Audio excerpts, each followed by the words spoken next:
Está orando. Logo em seguida, nosso pastor Leon estará ministrando o Evangelho do Senhor. Incline tua cabeça e oremos juntos. Pai de amor, Deus bendito, muito obrigado, Senhor. Muito obrigado, Pai, pelo Teu amor que nos trouxe a justificação, que nos trouxe a paz com o Senhor. Muito obrigado, Senhor, pelo Teu amor, Pai, que como cantamos aqui, Senhor, Tu nos trouxe a redenção, Pai. E por isso hoje, Senhor, no dia do Senhor, no dia da ressurreição, nós podemos cantar, Senhor, Jesus Cristo, Rei dos Reis, nos trouxe a redenção. Muito obrigado, Senhor, porque Tu nos lavou, Senhor, de todo o pecado. Pai, iremos estar ouvindo o Evangelho do Senhor. Abençoa o Teu Filho, Senhor, que estará ministrando aos nossos corações. Prepara desde já o nosso coração, Senhor, para ouvir a Tua voz falar conosco, Pai. Ah, Senhor, e só nos resta também pedir, aviva-nos, Senhor, aviva-nos, Senhor. Nos devolve o fervor, Senhor. Nos devolve o fervor de buscar, Senhor, a Ti. Nos devolve, Senhor, o fervor, Senhor, de uma vida de comunhão com o Senhor. Pai, que sejamos transformados pela Tua palavra, que sejamos renovados pela Tua palavra, que sejamos encorajados pelo Teu Evangelho. Abençoe o Teu povo, abençoe, Senhor, o Teu ministro, no nome do Pai, do Filho e do Espírito Santo. Amém. Pastor Leon.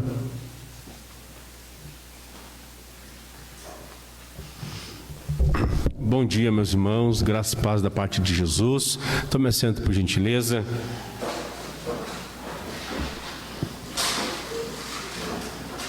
Estamos muito felizes por estarmos na casa do Senhor nesse domingo especial, dia em que nós celebramos, a cristandade celebra o triunfo de Deus sobre a morte, o triunfo de Deus sobre o pecado, o triunfo de Deus sobre o diabo. Jesus venceu a morte. Domingo pela manhã, o túmulo ficou vazio. Coisa boa nós cantarmos com alegria, com júbilo, e especialmente nesta manhã em que nós estamos aí no terceiro domingo da série sobre avivamento, sua necessidade e urgência.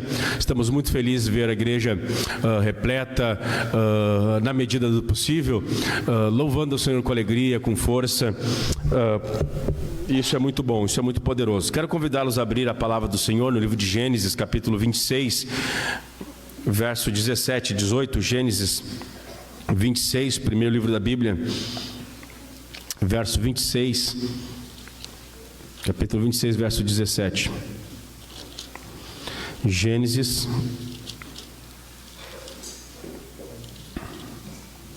26, 17 e 18.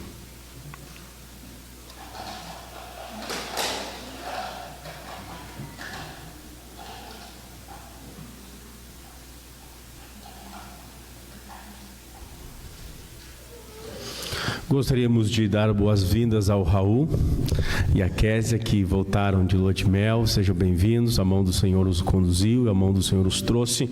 Uma alegria recebê-los aqui no nome do Senhor Jesus. Gênesis 26, 17 e 18 diz-nos assim a palavra do Senhor. Então Isaque saiu dali e se acampou no vale de Gerar, onde ficou morando. Isaque tornou a abrir os poços que haviam sido cavados nos dias de Abraão, seu pai, porque os filisteus os haviam entulhado depois da morte de Abraão, e lhes deu os mesmos nomes que o seu pai lhes tinha dado. Até aqui, palavra de Deus. Até aqui, palavra do Senhor. Vamos orar ao Senhor mais uma vez. Pai, nós lemos esse texto tão rico, tão precioso. Pedimos que Tu fale conosco. Aviva-nos, Senhor. Que Teu Espírito Santo caia sobre nossa vida, sobre o nosso coração. Que Tu nos conduza, Senhor, a uma vida de comprometimento com a missão de Jesus. Que Tu, ó Pai, pelo poder do Espírito, nos fortaleça, nos renove, nos anime, nos encha de graça, de poder e de autoridade essa manhã. Venha, Senhor, empoderar as famílias, venha nos empoderar com Teu Espírito Santo, empoderar os obreiros, os nossos jovens, as nossas crianças, os solteiros, os casados, os viúvos e os divorciados sejam capacitados pelo Teu Espírito Santo a viver a vida cristã, sejam renovados e fortalecidos para a Tua glória e Teu louvor. Dá-nos mais de Ti, Senhor, dá-nos mais de Ti. Queremos mais da Tua presença, Senhor, para a Tua glória e louvor. Ministra o Teu senhorio neste lugar, Senhor. Leva cativo todo o pensamento em obediência a Jesus, toda distração, toda preocupação leviana, Senhor, toda desatenção. Ministra o Teu senhorio, que seja sujeito à autoridade do nome de Jesus nesse ambiente, para a Tua glória e louvor, Senhor. Fica conosco, e ao terminar, Senhor, esse culto, nós possamos, ó Senhor, sermos pessoas melhores, mais parecidos contigo.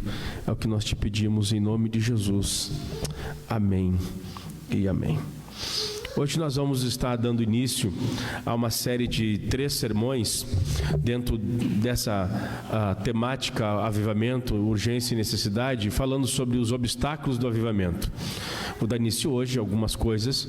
Semana que vem o Alexandre vai estar falando sobre a incredulidade e o avivamento, e no outro domingo, pós Alexandre, o Emanuel vai estar falando sobre a inércia, a indiferença e o avivamento. Hoje eu vou dar início a essa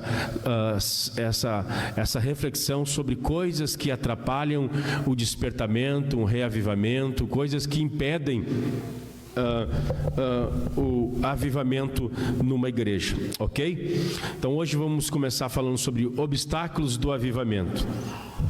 Nós lemos aqui esse texto de uma passagem histórica, de uma narrativa do Antigo Testamento, que nos conta que Deus abençoou a Isaac grandemente, pois Deus prometera a Abraão e também prometera a Isaac que seria o seu Deus, que haveria de prosperar, de fazê-lo crescer.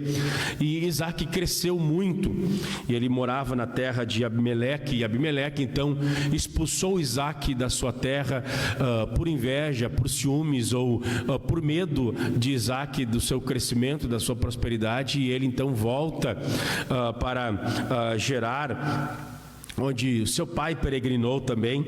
E o texto sagrado diz que Isaac, ao chegar naquela terra, naquela região, com seus familiares, com seus parentes, com seus criados, com o seu gado, para viver em algum lugar há uma necessidade fundamental de água.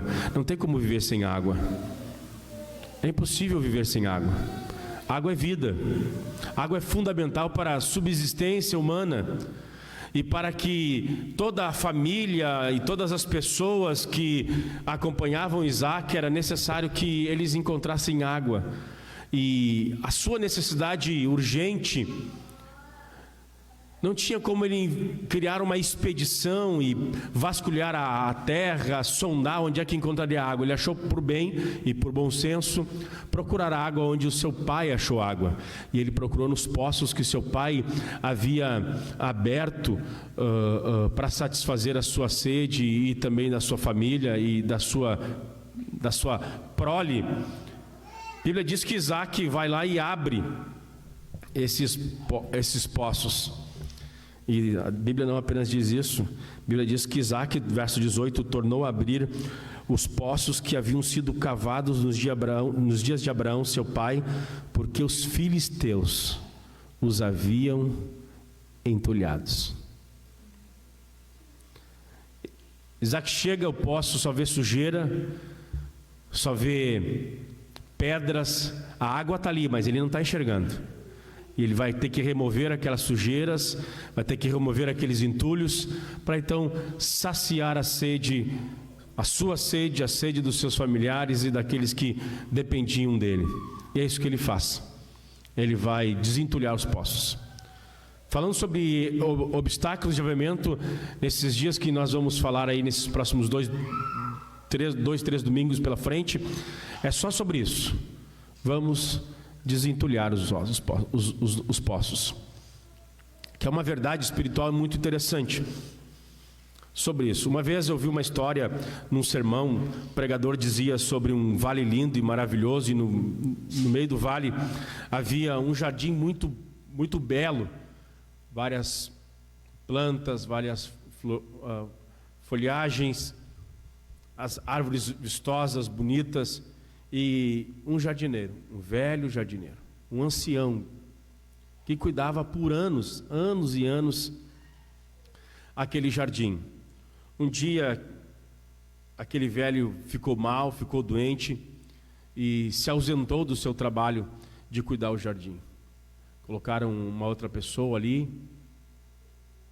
e passou-se uns dias, e o tempo passou, e o jardim veio a secar, as plantas morreram, murcharam, as rosas, pétalas caíram, morreu, o jardim ficou muito feio, ficou horrível.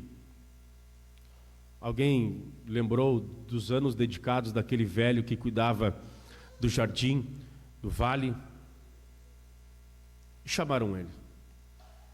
Qual é o segredo para que você, por muitos anos, deixou esse vale lindo, colorido, perfumado? Dedicação de cuidar do jardim. Isso, olha, era muito simples.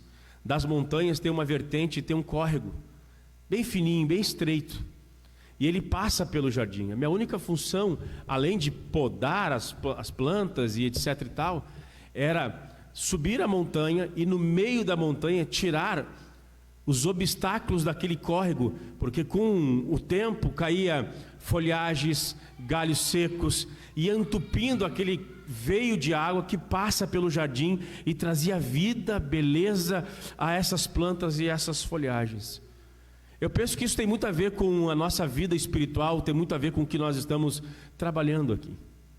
Tem muitas coisas que no caminho acontecem a nós, que nós devemos remover, tudo aquilo que impede a vida de Deus escorrer, fluir, tudo aquilo que bloqueia, tudo aquilo que impede, tudo aquilo que entristece a ação do Espírito em nós. Nós devemos ter o cuidado de apenas remover, para que a água, o fluxo natural, siga o seu caminho. É mais ou menos isso que nós vamos estar trabalhando. Há uma máxima interessante que é: Deus não muda, Deus é imutável. O homem também não muda. Por que eu estou dizendo isso? Vivemos um período de sequidão espiritual. Vivemos uma época de apostasia. Vivemos uma época de letargia espiritual gigante. 90% da igreja começa a pensar, dizer, não, é que os tempos em que nós estamos vivendo são tempos difíceis. Nós vivemos uma época da ciência. O homem não quer mais saber de Bíblia, não quer saber mais de Deus, pois agora a gente consegue, através da ciência, nós vivemos um momento, a era do cientificismo, em que o saber se multiplicou. A gente sabe quais são agora, como é que se formam as nuvens, como é que se formam as chuvas, as neves, a neve. A gente vive nesse período científico de iluminação, de crescimento, de maturidade, de racionalidade, de intelectualidade tremendo. E a igreja diz, não, nós passamos por um momento, porque agora nós temos o Darwin, né? A evolução das espécies, etc e tal, um grande perigo ao cristianismo.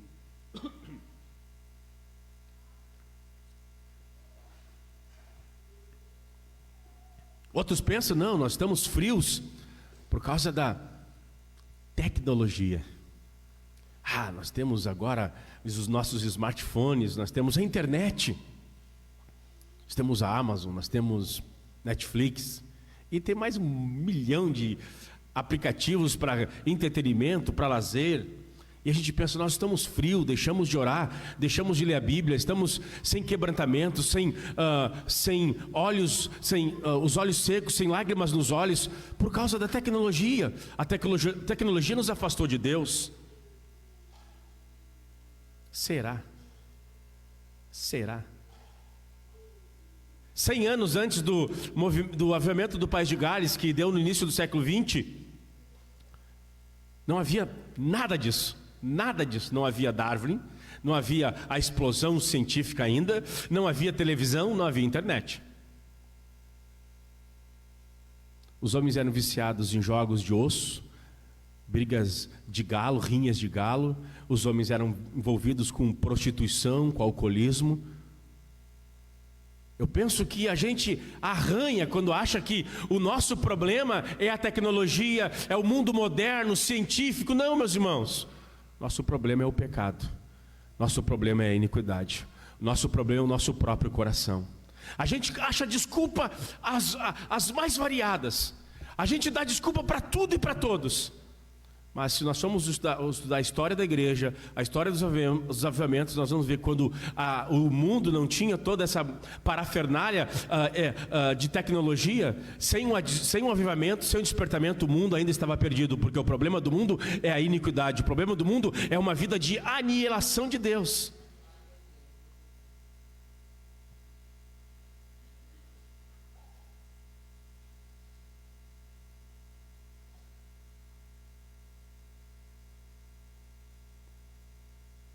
A água é essencial para a vida. Isaac vai lá e procura os poços do seu pai e tira toda a sujeira, todo o lixo, toda a pedra, tudo aquilo que bloqueia aquilo que eles precisam com mais urgência, que é a água.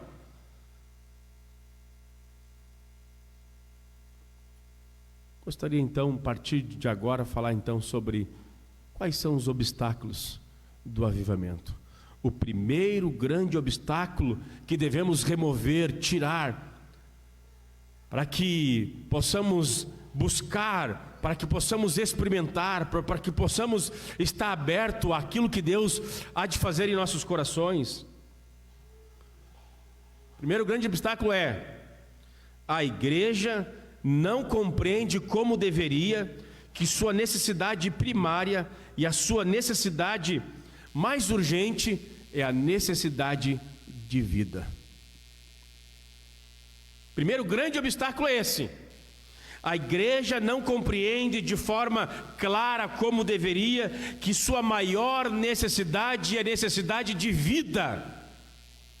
Pastores procuram nas suas livrarias método de crescimento de igreja, método de trabalho, método de evangelismo, como alcançar a cultura. Tudo isso é válido, meus irmãos. M. Bondes diz o seguinte: Deus não unge métodos, Deus unge pessoas. A gente procura as coisas secundárias, a gente procura achar que não, vamos reformar a nossa música da igreja, precisamos achar uma música mais atual, mais descolada, precisamos, enfim, tantas coisas. Vamos arrumar a igreja, vamos deixá-la com cara de teatro, com cara de cinema, vamos botar cadeiras estofadas, vamos, sei lá, é bom ter um bom templo. Não estou dizendo que nós não devemos arrumar de forma arquitetônica o nosso templo, o nosso lugar de culto. É um culto a Deus, o Deus único e verdadeiro deve ser adorado num lugar limpo, confortável, cheiroso, aconchegante, que revele os atributos e o caráter desse Deus que está sendo cultuado. Mas às vezes a gente perde muito tempo nessas coisas secundárias. E o grande e maior obstáculo do despertamento é que a igreja não compreende como deveria que a sua maior necessidade é de vida espiritual. É que a vida de Deus é aquilo que Moisés, nos capítulos finais de Êxodo, diz: Senhor, eu quero ver a tua glória. E ele vai numa fenda, numa pedra, numa rocha, e ele vê o Senhor pelas costas. Deus, eu quero ver o Senhor.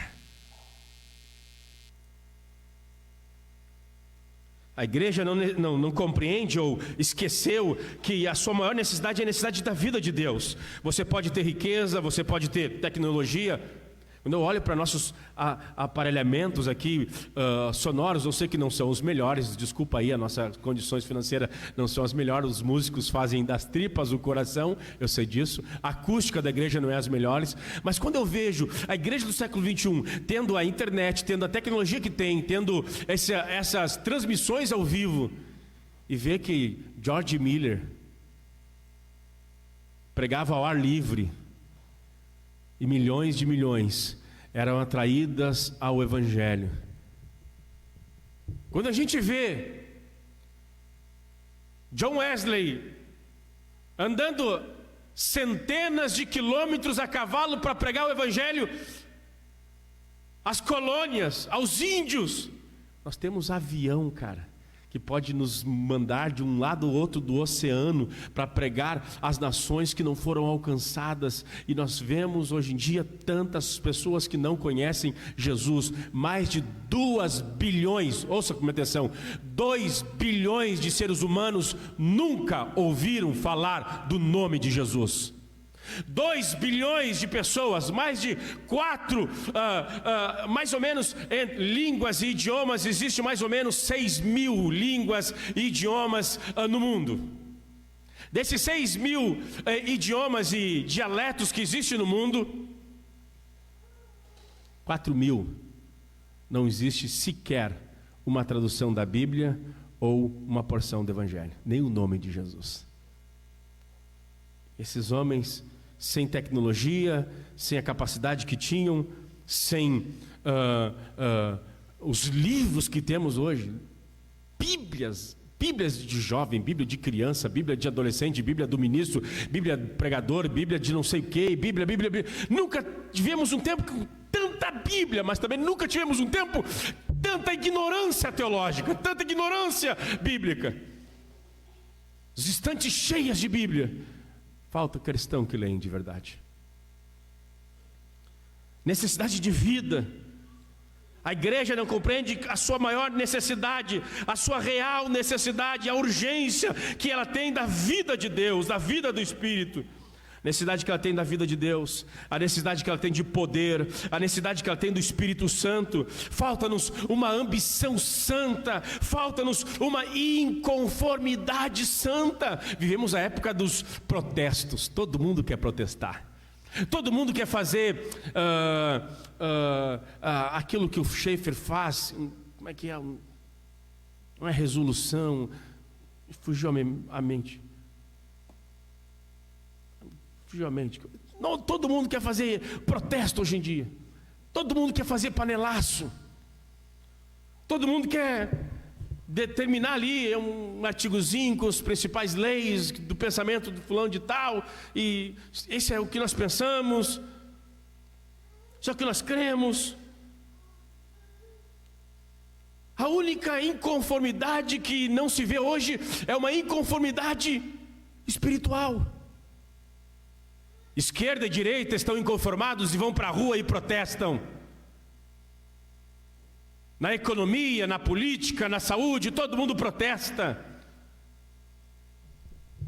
Falta-nos essa compreensão da nossa profunda e real necessidade espiritual. Falta-nos essa inconformidade de pessoas que protestam contra o seu pecado, pessoas que protestam contra a sua própria tara, pessoas que protestam contra o seu próprio mau humor, pessoas que protestam com a sua falta de leitura da Escritura Sagrada, pessoas que se levantam contra si mesmo e protestam. Chega, basta, eu não aceito, eu não quero mais isso, eu quero a vida de Deus na minha vida.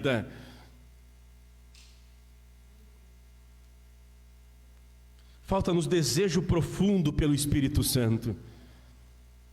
Falta-nos esse desejo profundo. Abra sua Bíblia rapidamente, o livro de Abacuque, capítulo de número 3, verso de número 1 e 2.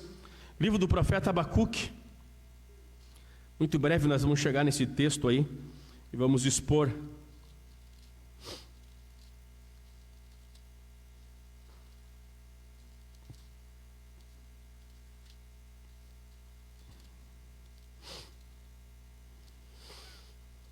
Abacuque capítulo 3, verso 1 e 2 diz assim: a oração do profeta Abacuque, sob forma de canto, forma de poesia. Abacuque, o profeta, diz assim: Senhor, tenho ouvido a tua fama, me sinto alarmado. Aviva a tua obra, ó Senhor, e nos decorrer dos anos, e no discurso dos anos, faze-a conhecida. Na tua ira, lembra da tua misericórdia. Abacuque está alarmado, está assustado, está petrificado, e esse senso de atenção, de cuidado dele faz ele orar ao Senhor: Senhor, aviva a tua obra. Eu estou alarmado com o que eu estou vendo. As visões que tu me deste da cidade de Jerusalém, no seu abandono, no seu juízo, no seu castigo, a forma que ela está, isso me deixou alarmado, eu estou perplexo. Falta-nos essa perplexidade espiritual.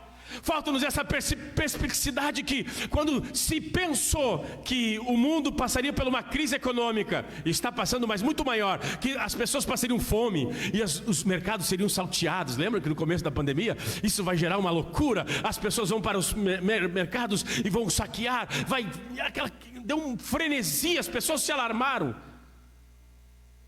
Interessante que no começo parece que ia faltar papel higiênico. Era uma loucura. Carrinhos de comida, 5 de papel higiênico. Faz sentido. Diz o Herman no começo aqui: o homem sem Deus é tolo, cara. O homem sem Deus é um idiota. As pessoas ficaram alarmadas porque pensaram que não teriam comida, não teriam alimento. Falta-nos esse alarme espiritual. Senhor, eu preciso, a minha vida está tão seca. Eu estou tão vazio do Evangelho.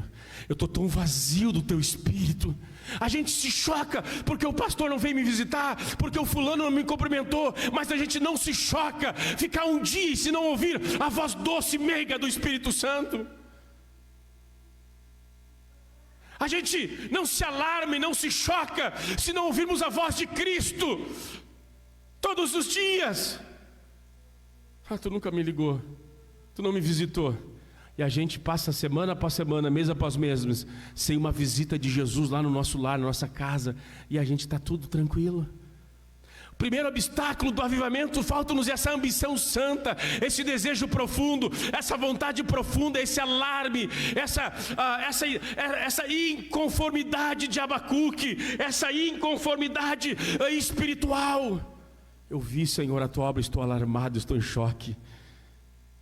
Se chocar com o pecado dos outros é muito fácil. Criticar a igreja do lado é muito fácil.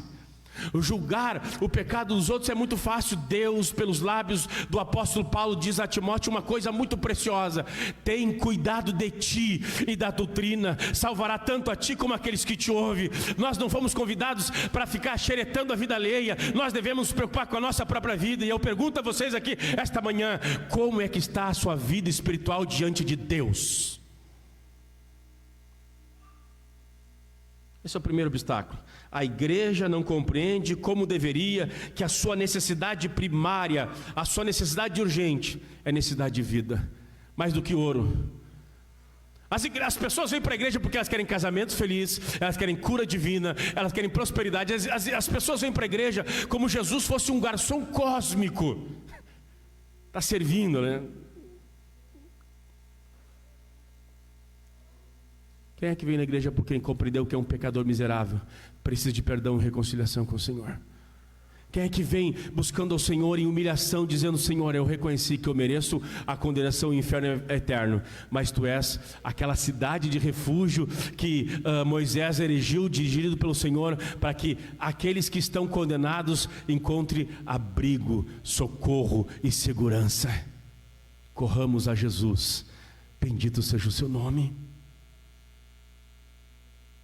Esse é o primeiro grande obstáculo. Falta-nos lágrimas nos olhos. Nós choramos quando perdemos emprego, nós choramos quando estamos enfermos, choramos quando perdemos amigos, perdemos parentes. Mas cadê as lágrimas do coração, dos olhos dos cristãos? Porque passam semana após semanas e não são renovados pelo Espírito Santo. Cadê as nossas lágrimas? Cadê o nosso esforço? Não esforçou para passar na faculdade, se esforça para conseguir um emprego, se esforça. Cadê o esforço para as coisas de Deus? Cadê o empenho? Paulo diz sobre o empenho religioso, o empenho cristão. fato de Deus ser soberano, de que a obra da graça de Deus é ela que nos move, não exclui a nossa responsabilidade. Paulo diz aos Romanos, no capítulo 6, da mesma maneira que vocês ofereciam os vossos membros para o pecado, o membro do vosso corpo para o pecado, apresentai-vos a Deus também, os membros do vosso corpo para a santificação. Bendito seja o nome do Senhor. Da mesma maneira, Deus não pede nada impossível ao ser humano. Da mesma maneira que você usava os membros para o pecado, agora você ofereça em santidade ao Senhor. Lá cantava, brigava, Inter e Grêmio, e na igreja, canta, convido, ó crente.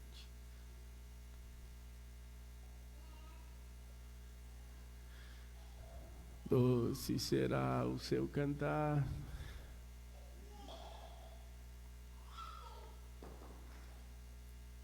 Falta-nos esse interesse, falta-nos esse amor pelas coisas espirituais.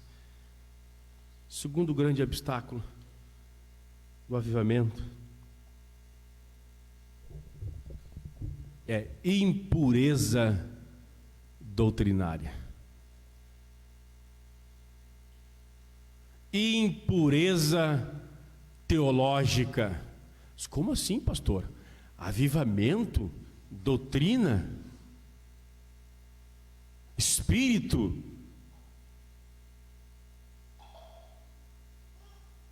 E consciência teológica. Eu pensava que a letra mata. Eu fui ensinado na minha igreja que a letra mata, que doutrina esfria, que Bíblia esfria, que ler não resolverá o problema. Como assim? O segundo grande obstáculo ao avivamento é impureza doutrinária. Abra o Evangelho de João, capítulo 14. Evangelho de João, capítulo 14, verso de número 17. João 14, 17.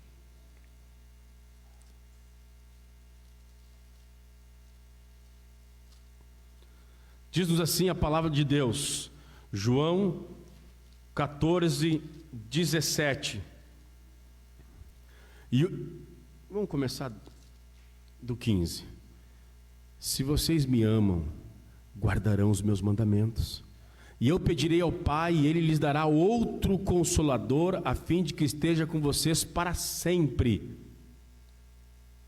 É o Espírito da verdade, que o mundo não pode receber, porque não vê, nem o conhece. Vocês conhecem porque Ele habita em vocês e estará em vocês. Olha que diz o verso de número 26 do capítulo 15. Quando, porém, vier o Consolador, que eu enviarei a vocês da parte do Pai, o Espírito da verdade, que dele procede, esse dará testemunho de mim. O Espírito da verdade, que procede de Deus, testificará de Cristo. O segundo grande empecilho a experimentarmos um avivamento, um despertamento espiritual glorioso, é a impureza doutrinária. O Espírito Santo é Espírito de verdade. O Espírito de Deus só pode ser derramado e só pode honrar a sua própria verdade. O Espírito Santo não pode honrar a mentira. O Espírito Santo não pode honrar o erro. O Espírito Santo não pode honrar o fingimento, a dissimulação, a hipocrisia, o erro. Ele não pode honrar uma negação da verdade. Eu vou repetir isso. O Espírito da verdade que o Pai lhes dará não pode honrar uma negação da verdade. O Espírito que é derramado no avivamento é o mesmo Espírito que dirigiu os autores das Escrituras Sagradas a escreverem o Novo Testamento, o Antigo Testamento. É o Espírito Santo que nos deu a Bíblia, é o Espírito Santo que nos deu as Escrituras Sagradas. Ele é o Espírito da verdade. Tudo que está aqui é verdade, tudo que está aqui é verdade. Se você não gosta das Escrituras Sagradas, se você não gosta de ler as Escrituras... Eu ouvi isso de dezenas de cristãos. Eu ouvi de dezenas de cristãos. Eu ouvi de dezenas de obreiros. Eu não gosto de ler a Bíblia.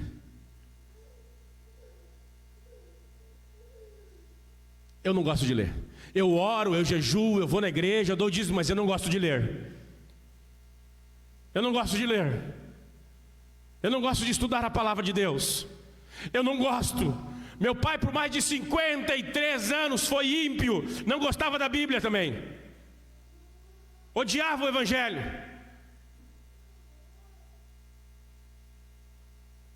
O Espírito da verdade. O Espírito Santo é o Espírito da verdade. Falta-nos e bloqueia um despertamento espiritual, porque nós temos pensamentos equivocados de quem Deus é. Achamos que Deus é um Papai Noel da vida. Achamos que Deus é apenas amor, vai tolerar a nossa iniquidade, o nosso pecado. Deus não pode ficar irado, Deus não pode ficar brabo, Deus não mata ninguém, Deus não rejeita ninguém. Não, Deus não rejeita ninguém. E Saul? Ananias e Safira? Nós temos pensamentos idiotas acerca de Deus, pautado pela cultura de uma fraca religião, mas não advindos da palavra de Deus. Não, eu tenho liberdade para escolher o que eu quiser. Deus não pode escolher ninguém. Não estou coisa doida na cabeça das pessoas. Nós temos pensamentos errados de quem Deus é. Não, inferno, um lugar eterno. Não, isso não aceito isso. Ó Deus para ti, ó. Criou uma ruguinha em Deus. Não aceito. O Paul Washer diz que a maior período de idolatria na América é domingo pela manhã. Eu não conheço a realidade americana. Ele conhece desde sempre que ele se conhece como gente. Não sei como é que é a igreja americana. Tem um deslumbre. Eles devem ter uns 200 ou 300 anos luz de apostasia na nossa frente. Isso eu sei. Mas ele diz o seguinte: que o lugar de maior idolatria é domingo pela manhã dentro das igrejas. Ele diz assim, 5 minutos pregando sobre o Deus das Escrituras, e você vai dizer assim: esse não é o meu Deus. Falando sobre a ira de Deus, a santidade de Deus, a justiça de Deus, cristão vai dizer assim: esse não é o meu Deus. Porque nós temos uma caricatura que nós criamos de quem Deus é, a cultura e etc e tal, e nós não temos uma percepção de quem Deus é segundo as Escrituras Sagradas. Nós estamos dominados pela filosofia, pela ciência, pela psicologia. Já notou que tem pregadores que começam assim: porque segundo o psicólogo tal, segundo o cientista tal. Os pastores não falam mais: assim diz o Senhor dos Exércitos. A maioria dos palestrantes começam: e porque diz o sociólogo, diz o filósofo, diz o psicólogo, diz o psiquiatra, diz o neurologista, diz não sei mais o que. Ei, meus irmãos, aqui é a igreja do Senhor, a casa de Deus. E essas ciências, elas são ratificadas pela verdade de Deus e não ao contrário. Quer ser um bom cientista, quer ser um bom psicólogo, submeta a verdade de Deus, a revelação de Deus, e não ao contrário.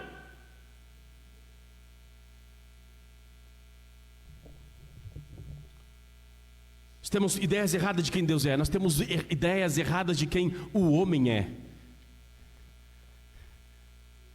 Não pode falar desse jeito, vai ferir o fulano. Os pecadores pecam e não querem, então, nem aí por ferir e entristecer ao coração de Deus. Tu acha que eu vou estar preocupado com se eles ficarão magoados pelas verdades que ouvirão dos meus lábios?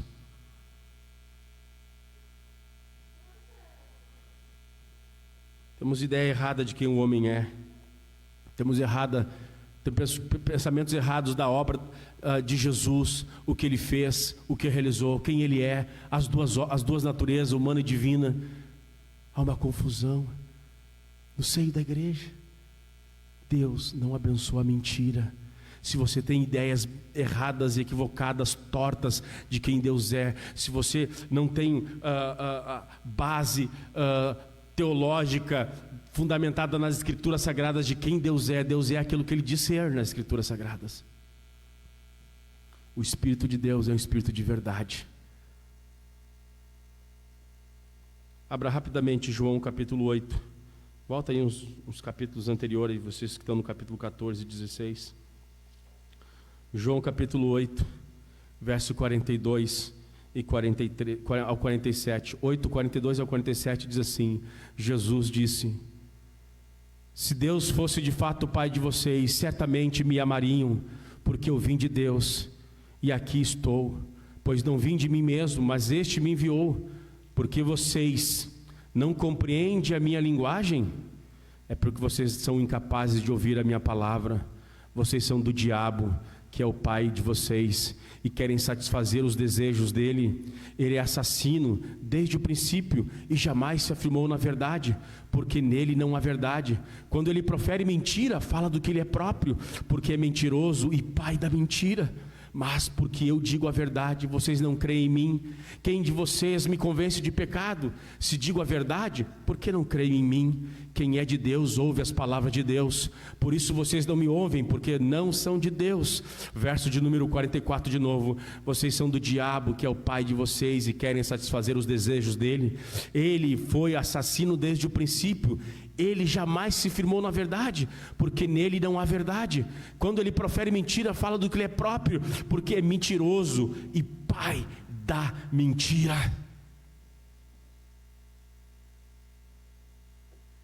O Espírito Santo, nós vimos aqui no capítulo 14 e capítulo 15, que ele é o Espírito da verdade.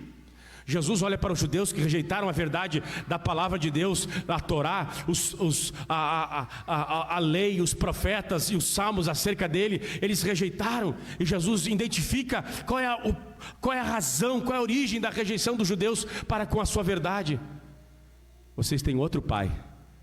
Vocês têm outro pai, e não é Yahvé. O pai de vocês é o diabo, pai da mentira, pai do erro, pai da confusão, o pai do fingimento, da dissimulação, da hipocrisia, do erro. O Espírito de Deus é o Espírito da verdade. Nós não temos um despertamento, um avivamento, porque há uma massificação do erro, da ignorância. Nós temos quase que um culto à burrice, um culto à ignorância. Os pregadores não falam léu com creu, a igreja não canta nada com nada hoje em dia. É apenas sentimentalismo, apenas emocionalismo. Não se canta as doutrinas de Deus, de Jesus, do pecado, do juízo, do Espírito Santo. A gente não celebra mais a verdade. Hoje em dia se celebra o tom de voz, o ritmo do voz. Eu falo alto, eu sei que grito. Todo mundo já falou para mim, até as crianças da igreja já me falaram que eu grito muito. Mas isso é a minha personalidade, isso é a minha construção dos meus 40 anos de vida. Eu sou assim. Mas batam palma, acolhem no coração, não aquilo que eu falo com veemência, mas aquilo que é oriundo da verdade, e acabou a história. Outros irmãos aqui são mais polidos, né? O Emanuel deve estar me assistindo em algum lugar por aí. Polido, é um gentleman, cara, que coisa maravilhosa. Mas tem muita gente falando suavemente. Você acha na internet os caras falando suavemente, um monte de bobagem. A questão não é o ritmo da voz, meus irmãos. A questão é verdade. O Espírito de Deus só abençoa a verdade. Eu assumo essa tribuna nesta manhã a advertir essa igreja local, cuja a responsabilidade ainda está sobre mim como pastor. Se você não gosta de ler a Bíblia, se você não gosta de estudar as doutrinas do Santo Evangelho, eu quero convidar você a se arrepender essa manhã, no nome precioso de Jesus, e voltar a debruçar-se sobre a verdade de Deus. O Espírito de Deus é o Espírito da verdade. Nós temos um ministério de homens aqui, e já fazem 4 anos que eu estou pastoreando os homens da Mário Quintana. E é sempre a mesma desculpa. É sempre a mesma desculpa. Tu leu esse ano? Comecei, mas é uma bagunça. Quem é teu pai? Os filhos da verdade ouvem a Jesus. As minhas ovelhas ouvirão a minha voz. É uma questão de decidir. É a questão de paternidade. Quem tu vai escolher, cara? Até quando você vai ficar nessa dissimulação, nesse fingimento? Até quando? Até quando? O Espírito de Deus não vem sobre mascarados. O Espírito de Deus vem sobre aqueles que o adoram em espírito e em verdade. Bendito seja o nome do Senhor. O Espírito é da verdade. O Espírito é santo. O nome de Jesus é Espírito Santo. Ei, aqui para mim, comigo, por favor. Aqui comigo, por favor. Você está na igreja, isso aqui é um culto, é o Senhor.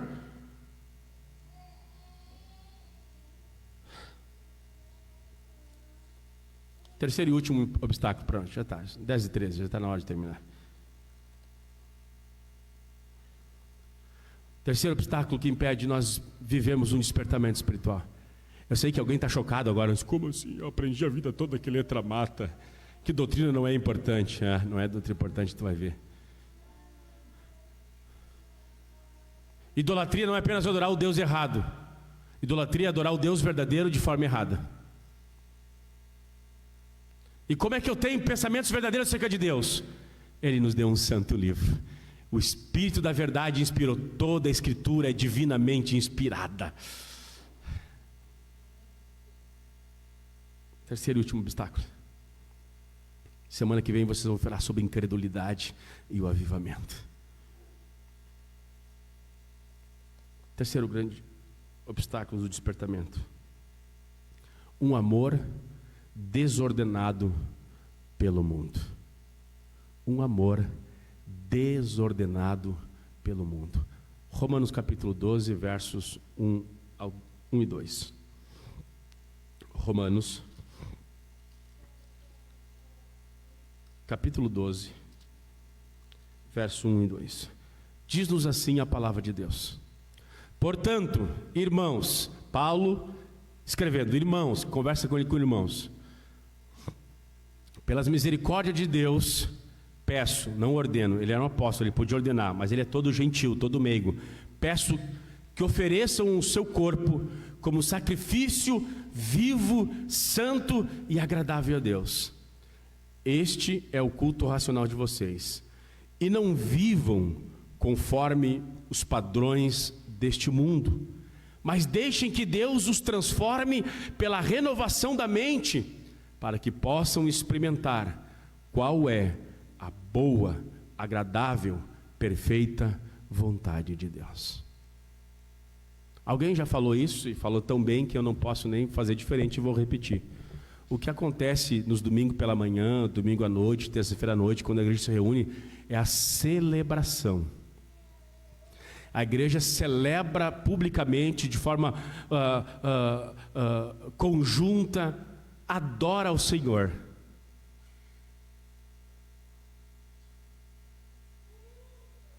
Culto público, adoração. Isso é uma celebração, nós estamos aqui celebrando a Deus, todo mundo junto, cultuando ao Senhor. Mas culto é vida. Culto é vida. Olha que Paulo vai dizer assim, ó: rogo-vos pelas misericórdias de Deus que ofereçam o seu corpo como sacrifício vivo. Culto é um sacrifício, meu corpo, ele está para adorar ao Senhor como um sacrifício vivo, santo e agradável a Deus. Este é o culto racional de vocês.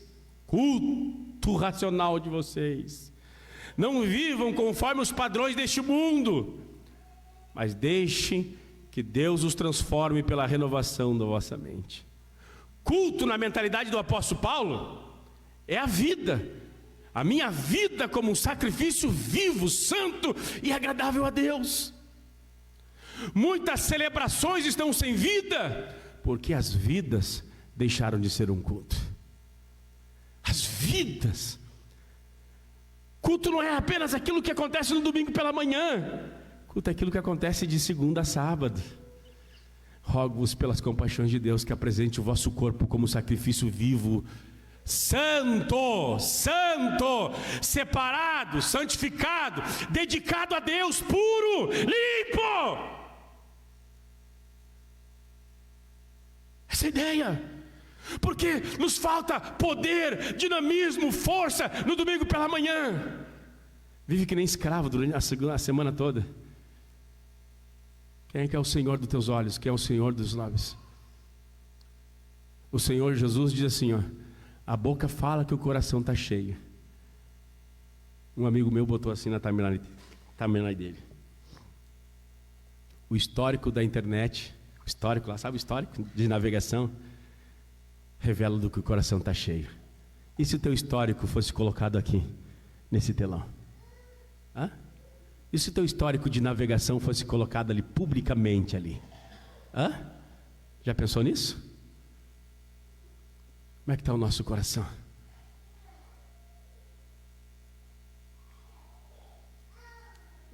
Tiago, capítulo 4, verso 4. Tiago, capítulo 4, verso 4.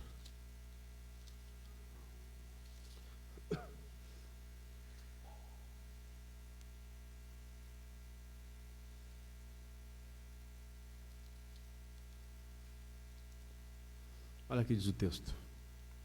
Tiago 4,4. Gente infiel, vocês não sabem que a amizade do mundo é inimizade contra Deus? Aquele, pois, que quiser ser amigo do mundo, se torna inimigo de Deus. Ou vocês pensam que é em vão que a Escritura diz: é em ciúme que por nós anseia o Espírito, que Ele faz em nós habitar? Mas Ele nos dá cada vez mais graça. Por isso diz: Deus resiste aos soberbos, mas dá graça aos humildes. Portanto, sujeitem-se a Deus, mas resistam ao diabo e ele fugirá de vocês. Cheguem perto de Deus e ele se chegará de vocês. Limpem as mãos, pecadores, e vocês que vocês são indecisos, purifiquem o coração.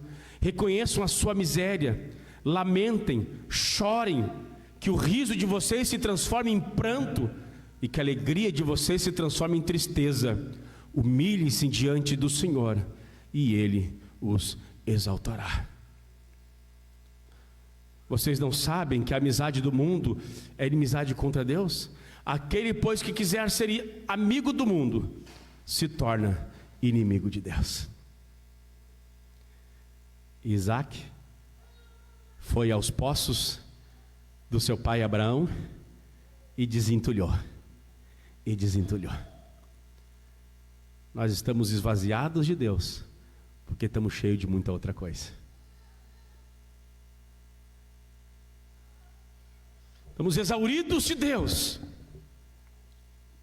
porque estamos repletos de muitas outras coisas que não agradam o seu nome.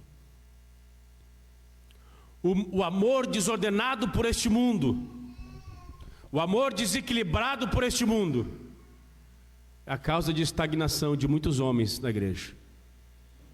Eu conheço tantos jovens que tinham vontade de ser missionários, de ser usados poderosamente na mão do Senhor, mas seus vícios em prostituição, orgulho, soberba, deixou agora apenas impotência, medo e culpa. Medo e culpa. O pecado nos roubou. Esse dia eu estava ouvindo a Mara Lima cantar. Irmão, você sabe o valor da alma, nem todos os recursos humanos poderiam pagar o dinheiro do mundo inteiro. É pouco demais o valor de uma alma poder comparar. Você lembra? Você lembra quando você: Senhor, me dá almas ou morrerei? Lembra? Quando tinha os congressos, os grandes congressos da Assembleia de Deus, no Tesourinha, ali no Gigantinho, e vinha o Idecaso Takayama, Falcão, os grandes pregadores lá de cima, e você chorava: Senhor, eu quero ser um ganhador de almas, eu quero ganhar almas para Ti. Hoje tu debocha, hoje vira o deboche, há um escárnio. Eu já vi gente, essa canção, Me Derramar, virar escárnio na boca de muitos pastores. Mas que é pecado falar alma, é pecado falar derramar hoje em dia. Escarnecer é pegar aquilo que é espiritual e tornar carne, tornar mundano. Isso é escarnecer. Espiritualizar é pegar aquilo que é carnal e espiritualizar. Isso é uma alma. Daí o cara imagina uma alma despenada. Não, meus irmãos, quando a gente cantava isso, não pensava em alma despenada. Respeito pelas coisas sagradas. Pensava em gente que está perdida fora do Evangelho. Pensava em pessoas que não conheciam Cristo, e nós dizíamos: Deus, são almas preciosas. Hoje a igreja reduziu em prosperidade: eu quero enriquecer, eu quero estar bem, é o meu bem-estar, a minha família tem que estar legal, etc e tal. O mundo está perdido, isso não te choca? Isso não te choca? Você lembra, você tinha um sonho: Senhor, eu quero ser usado em Tuas mãos, como foi cantado, eu quero ser usado em Tuas mãos. E aí, meus irmãos, o tempo foi passando. Tantos homens sucumbiram ao pecado e agora só resta culpa. Só culpa. A boa notícia é que há perdão em Jesus. A boa notícia é que há perdão em Jesus. A boa notícia é que tem coisas para nós fazermos e mudar a nossa situação. O que fazer, pastor? O que fazer, pastor? Como a gente pode desentulhar? Como a gente pode limpar essas coisas? Como é que a gente pode pedir que o fluxo de Deus volte? Minha casa, meu coração, minha família, minha igreja, meu ministério. Como é que pode, pastor? Ainda em Tiago, você está com Tiago aberto? Ainda em Tiago, o que eu posso fazer? Número 1, verso 7. Número 1, sujeite-se a Deus. Se submeta ao Senhor. Se submeta ao Senhor, ao domínio, ao controle. Abre mão de ser Deus para si mesmo e diga: Deus, dirige a minha vida. Não faça mais a minha vontade, mas a tua. Submete a Deus, verso 7. Portanto, sujeitai-vos a Deus, resiste ao diabo e ele fugirá de vós. Submeta ao Senhor. Que mais? Verso 10. Se humilhem-se diante do Senhor e Ele vos exaltará. Se humilhe de Deus. Diga: Deus, eu tenho tentado viver pelo meu próprio esforço, da minha própria maneira. Ajuda-me, Senhor, ajuda-me. Olha que diz o verso número 8: cheguem perto de Deus e Ele se chegará a vocês. Limpe as mãos, pecadores, e vocês que são indecisos, cheios de dúvidas, purifiquem o coração. Reconheçam a sua miséria, lamentem, chorem, que o riso de vocês transforme-se em pranto, que a alegria de vocês se transforme em tristeza. Nós nos contentamos com alegrias triviais, alegrias efêmeras, prazeres triviais e supérfluos. Precisa de quebrantamento. Vamos estar em pé. O que eu faço, pastor, para desentulhar? O que eu faço para desbloquear essa vida de Deus que eu tenho cavucado de forma leviana? Chore. Eu escrevi aqui uma frase do Leonardo Revail. Eu já vou orar.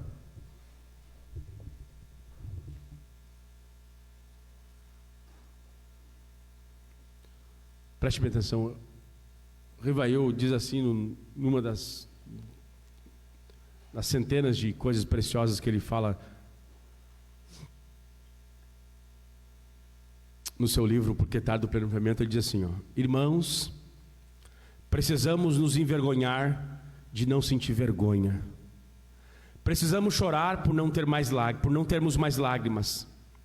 Precisamos nos humilhar por haver perdido a humildade de servos de Deus. Precisamos gemer por não sentirmos o peso pelos perdidos. Precisamos irar-nos contra nós mesmos por não termos o ódio do monopólio que o diabo exerce nesses dias do fim.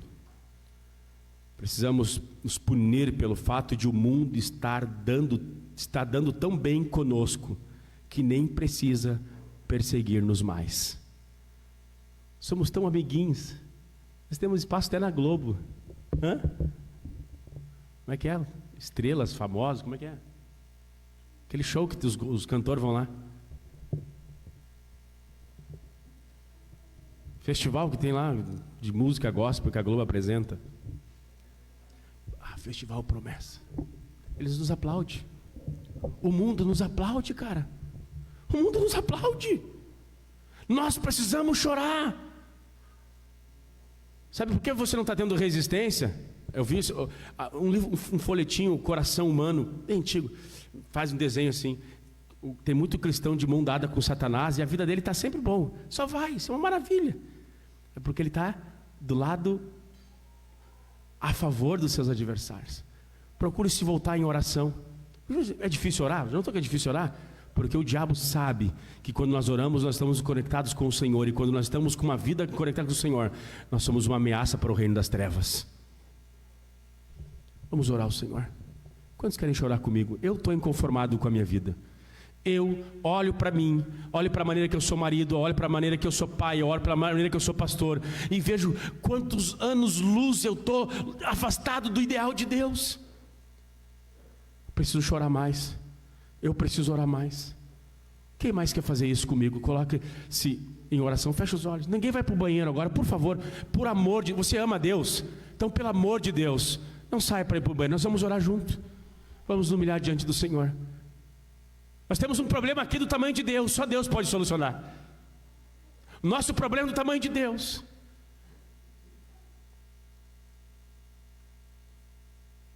Nós precisamos de um desejo profundo. Nós precisamos entender que a nossa real necessidade é a falta da vida de Deus. Nós precisamos voltar a amar a verdade de Deus, pois o Espírito é o Espírito da verdade. Nós precisamos rejeitar o mundo, o pecado, as trevas, pois o Espírito de Deus é o Espírito Santo. Nós precisamos esta manhã,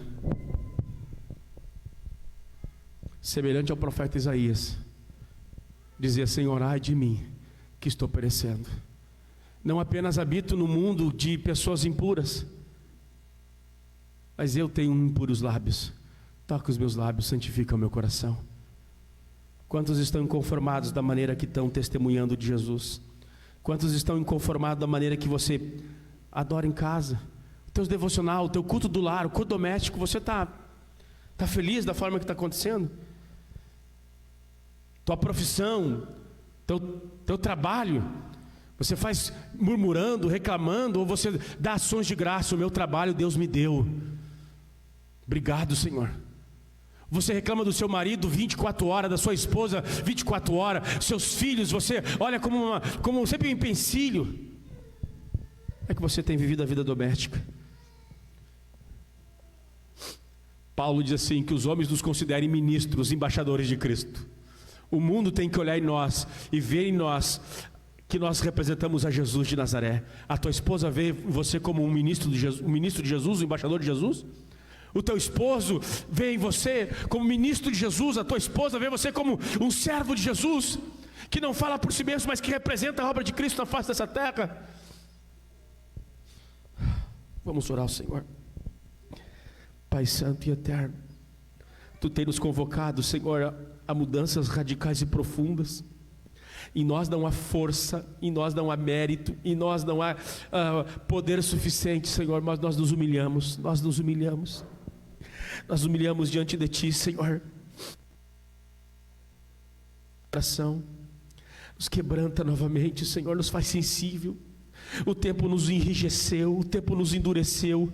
O pecado agora não nos pesa mais, pecamos, mentimos.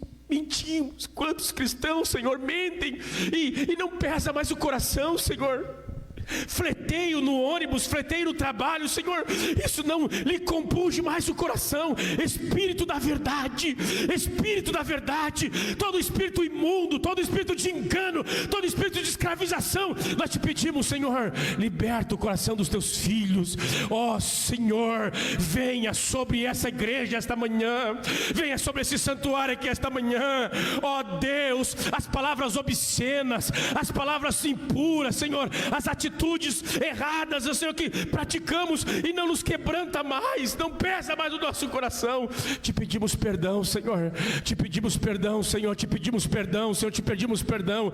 Ó Senhor, toda atitude de agressividade, agredimos os nossos filhos, xingamos nossas esposas. Ó Senhor, quantas esposas são insubmissas, ó Deus, são maledicências, são murmuradoras, são reclamadoras. Ó Senhor, falta-nos gentileza, falta-nos humildade, nos quebranta, Senhor, nos sensibiliza. Ó Deus, nós nos levantamos contra a nossa própria maldade, nós nos levantamos contra a nossa própria fraqueza, Senhor. Limpa os nossos olhos, limpa o nosso coração, santifica as nossas mãos, o nosso caminhar, que nossos pés, Pai, que os nossos pés somente vão, como diz a canção da harpa, que nossos pés somente vão onde os santos possam ir. Ó Deus, nós te pedimos, visita a tua igreja, renova os teus filhos esta manhã. Fecha os olhos, alguém está orando. Quem sabe alguém perdeu no caminho, alguém no caminho perdeu a vontade de orar, a vontade de evangelizar, a vontade de servir a Deus, a vontade de servir a família, a vontade de servir a igreja, a vontade de servir a missão. Quem sabe no processo você se perdeu. O Espírito de Deus está aqui esta manhã. O Espírito de Deus está aqui esta manhã. Levante as mãos para cima. O Espírito de Deus está aqui esta manhã. Ele te encontra nesta manhã, Ele te fortalece aqui nesta manhã, Ele te renova aqui esta manhã, Ele te batiza aqui nesta nesta manhã, Ele te anima aqui nesta manhã, Ele te alegra aqui nesta manhã. Quem sabe a tristeza, o pecado, o mundo encheu o seu coração, as loucuras e as imaginações efêmeras deste mundo têm te seduzido. O Espírito de Deus nos traz vida e vida com abundância. Nós precisamos dessa vida de Deus, a vida celestial. Somente a vida celestial pode nos salvar de uma vida infernal, mundana e carnal. A boa notícia que Jesus tem essa vida esta manhã para nós. Deus, toca o teu filho, toca a tua filha esta manhã. Ó Senhor, no nome precioso de Jesus, dá-nos um novo tempo, uma nova época da tua presença, Senhor. Nós estamos na época do fim, a época, Senhor, do fim. Nos desperta, Senhor, para ganharmos vidas para ti, para ganharmos almas para ti, para servirmos a ti, Senhor, em todo o tempo, em toda hora. Que nossa vida seja um culto, como disse Paulo aos Romanos 12, que nosso corpo seja apresentado a ti como um sacrifício vivo e agradável a ti, Senhor. Que eu, a minha casa, possamos achar graça aos teus olhos. Ó Deus, que a forma que eu sou marido, esposa, o esposo, Senhor, possa achar graça aos teus olhos. Que a igreja da Mariquitana ache graça diante de Deus, graça, ó Pai, diante de ti, graça diante dos teus olhos, Pai. Muito obrigado, Senhor, obrigado por esta manhã, obrigado por o teu Espírito estar falando ao nosso coração. Deus, há 3 domingos já. Muito obrigado, Senhor, por tudo aquilo que tu irá fazer, Pai, no nome precioso de Jesus, no nome precioso de Jesus. Amém e amém.